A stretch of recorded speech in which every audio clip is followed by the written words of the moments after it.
और रिम्स में नौकरी से हटाए गए निजी सुरक्षा कर्मियों के आक्रोश का सामना उपाधीक्षक को भी करना पड़ा।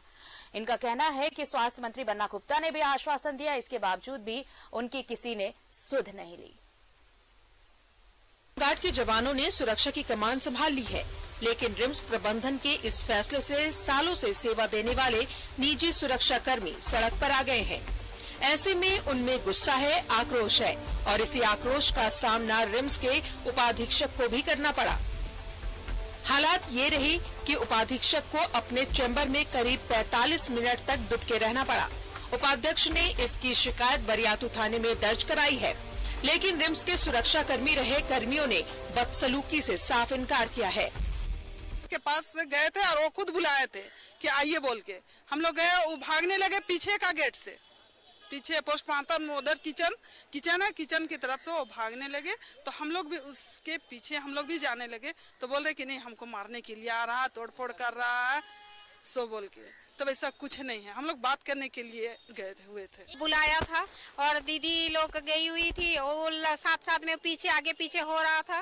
तो उसमें से ही वो आगे आगे चलने लगा और आगे चलने लगने के बाद वो सोचा हमको मारने आ रहा है कि क्या, हमको नहीं समझ में आया। वो लोग तो बाथरूम में घुस गया। दीदी लोग बता रहा है जो उसी को बताया है, थाना में केस किया है, जो हम लोग का यहाँ तोड़फोड़ करने आया है। सुरक्षा एजेंसी ने काम से हटाए गए सुरक्षा कर्मियों से पल्ला झाड़ लिया है। रिम्स प्रबंधन को दी लिखित जानकारी में एजेंसी ने कहा है कि काम से हटाए गए सुरक्षा कर्मियों से अब उनका कोई लेना देना नहीं है, लेकिन निजी सुरक्षा कर्मियों ने अचानक हटाने के फैसले पर सवाल उठाए हैं। उनका कहना है कि 2 घंटे काम लेने के बाद अचानक उन्हें घर भेज दिया गया।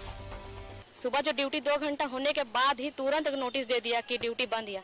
ऐसे कैसे हो सकता है? पहले तो नोटिस दिया जाता है कि इतना तारीख को ड्यूटी आप लोग का बंद होगा ही होगा। ये तो नाइंसाफी किया हम लोग के साथ ना, ये तो ऐसा नहीं करना चाहिए। क्या हम लोग होमगार्ड जैसे पढ़े लिखे नहीं है? क्या होमगार्ड जैसा हम लोग नहीं कर सकते? उन लोग से ज़्यादा ही कर सकते हैं। लेकिन ऐसा क्या, उन लोग के पास प्रूफ है कि वो लोग सरकारी आदमी है, वो लोग सरकारी जॉब है, उन लोग को कहीं भी ड्यूटी लग सकता है। हम लोग बेरोजगार होकर भी बेरोजगार और कर दीजिएगा। हम लोग को जो 2 रोटी वक्त चल रहा था वो भी तो हम लोग का बंद होगा अब। और हम लोग का बाल बच्चे क्या बनेंगे, क्या होगा? जो 2 वक्त रोटी सही ढंग से नहीं खा सकते, नहीं दे सकते हैं, तो सोचिए हम लोग के बच्चे क्या बनेंगे? सही बनेंगे? नहीं बनेंगे सही। अगर हम लोग को पहले बता दिया जाता तो शायद हम लोग ये सवाल जरूर करते स्वास्थ्य मंत्री जी से कि सर आपने हम लोगों को आश्वासन दिया था और आश्वासन दे के फिर हम लोग का उम्मीद क्यों तोड़े? क्योंकि हमारे यहाँ 1-2 का बात नहीं है, क्योंकि यहाँ बहुत सारे लोग हैं हमारे गार्ड में और बहुत से ऐसे लोग हैं। आपको पहले भी बोला गया है कि हमारे यहाँ बहुत ज़्यादा महिला है जो विधवा है, इस हॉस्पिटल का कमाई से अपना बच्चों का पालन पोषण करती है। तो सोचिए इतने सारे लोग कहाँ जाएंगे हम लोग? तो इसके लिए आपको विचार करना पड़ेगा sir.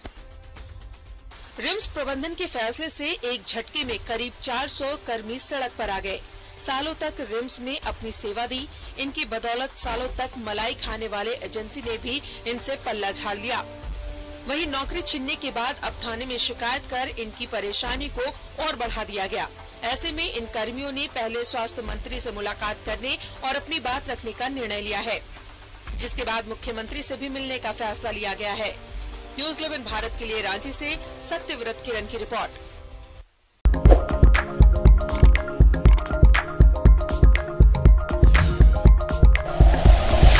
Like and share videos, subscribe करें हमारा चैनल और प्रेस करें बेल आइकॉन। न्यूज़ 11 भारत, सच है तो दिखेगा।